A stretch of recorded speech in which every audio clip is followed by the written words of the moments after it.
Kapatisi TV.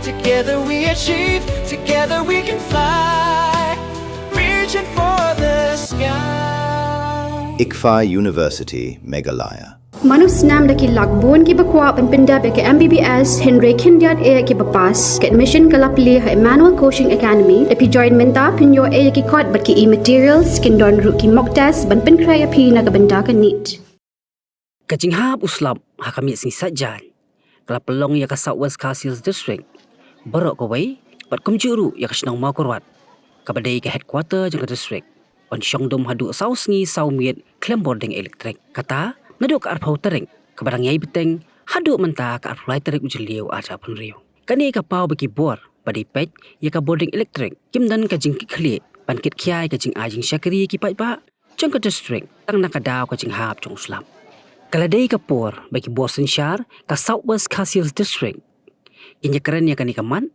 baka tanat ka bakami ya ka jing sam boarding electric bat ki company pinya ki mobile network Namar bagi pai ba jang ka Swkh Sales District kimat ya ka jing e ka bakrau ha ka bai dai bikini ki arteli ki benta omla banlen ba ka Swkh Sales District kadang dai ka district ka bang sadien ha baro kilyang kamtam ha ka bai dai ba ka boarding electric tang shuhap slap om dan boarding electric shu ba chaki than ki ba kham kendong lelei de ka tayo ba de ki banai kimyo asatiai ka boarding kat ba ka belai de kiu bat nang he kat hadu bagi pai ba ki shem jing e wat ban siu Namar ka jingkiu by Thang boarding.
Mornings are always busy.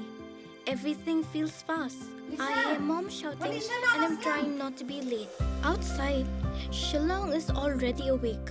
Cars move slowly, horns are loud. It feels like everyone is in a hurry. Then the STEMS bus comes in, bright and yellow, always on time. The caretaker waves and I feel okay. Inside, we laugh and sing. We share snacks. We help each other with homework. It feels nice. My parents know I'm safe through the STEMS app on mom's phone. Because this bus isn't just a ride. It takes us to school with friends and a little bit of hope. This is STEMS, our ride, our future.